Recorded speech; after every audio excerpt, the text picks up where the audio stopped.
Polytech Legend with the old Tiger ammo.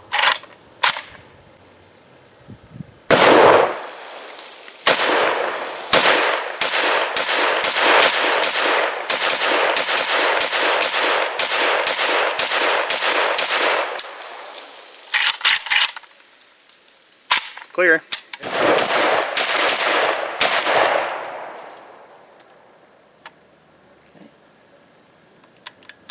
Make it short stroked. Let's find out. It felt. No? I have a round in there. Felt like we might have had a hammer follow because it. I don't know. Huh. Going. It was kind of odd. It didn't feel like it was a cycling issue. Felt like it. Maybe we just had a dud round. They were chambered.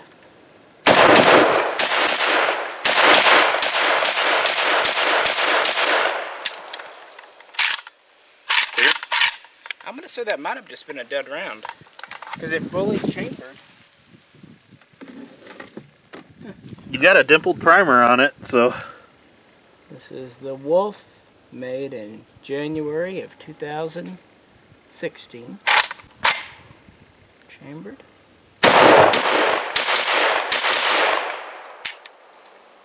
Did not chamber. Yeah.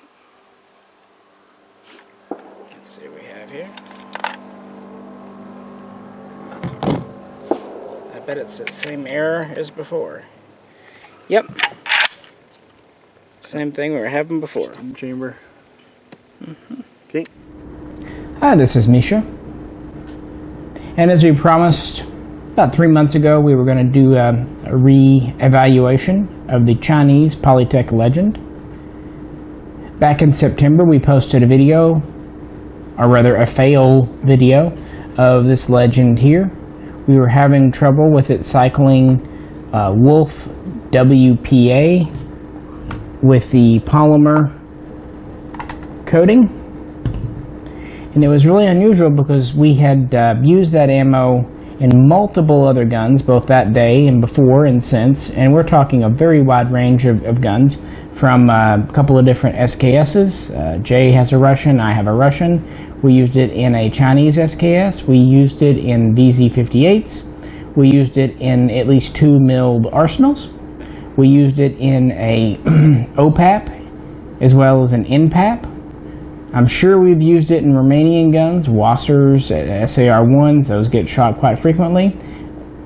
Russian Molot Vepers of different stripes, especially the FM 4711 and 4721, and so on and so forth. You get the idea. A wide range of guns, not even all of which were Kalashnikov based.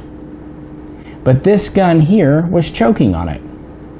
We would have basically a round going to the chamber and stick, not go in all the way, not allowing the bolt to close. You can check out our old video. It would come forward and then stop about right here, with just a little bit of rim showing, where the bolt could not rotate fully to lock in because the cartridge wasn't letting it go forward. Now, oddly, even though that was happening with the Wolf polymer, we were having no real problems with Tula 7.6239.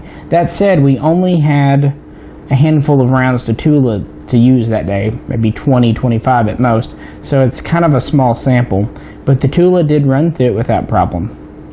Now, some people had said that there was a bad batch of Wolf WPA. This is perhaps true, but this was the only gun that reacted negatively to it. Before then, that day, and since that time, this is now December. We've been meaning to get this back out and redo it, but one thing always kept getting in the way or the other.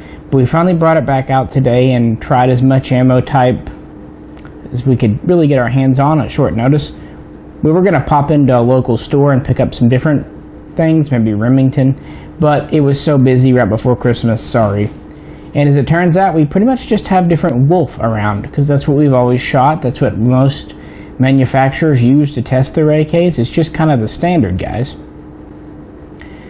But we did come up with a few things.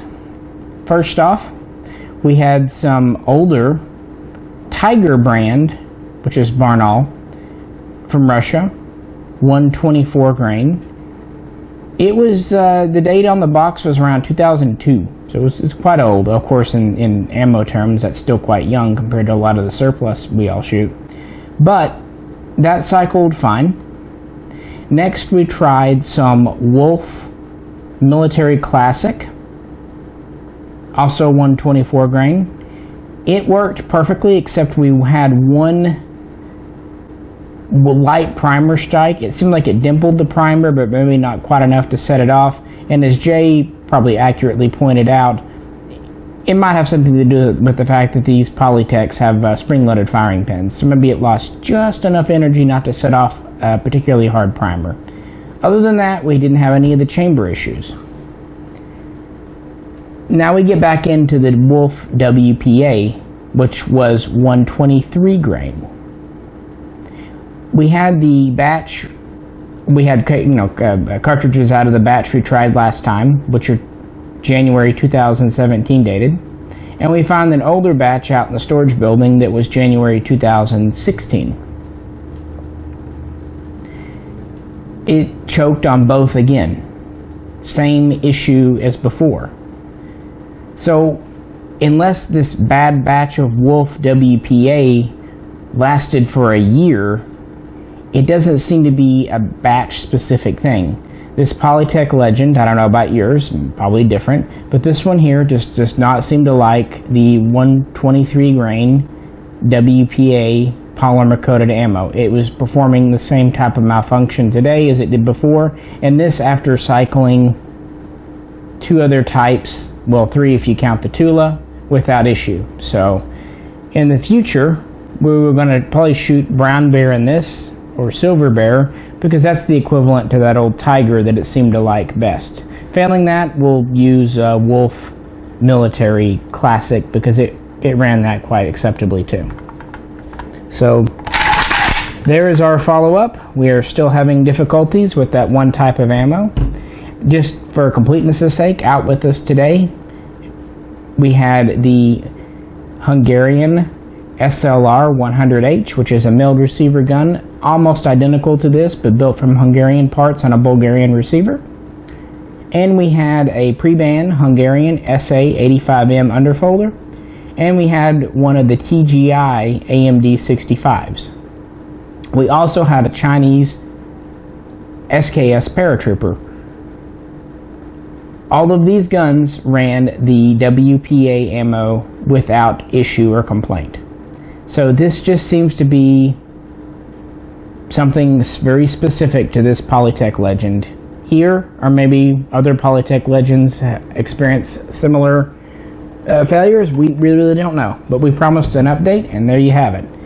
My best theory, maybe the 123 grain stuff is just a little bit oversized or a little bit long, or perhaps the bullet's not seated quite as deep into the casing.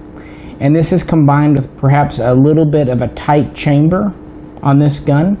Maybe it's just on the tight end of spec, that's just manufacturing for you, or maybe Polytech intentionally tried to slim things down to provide for better accuracy.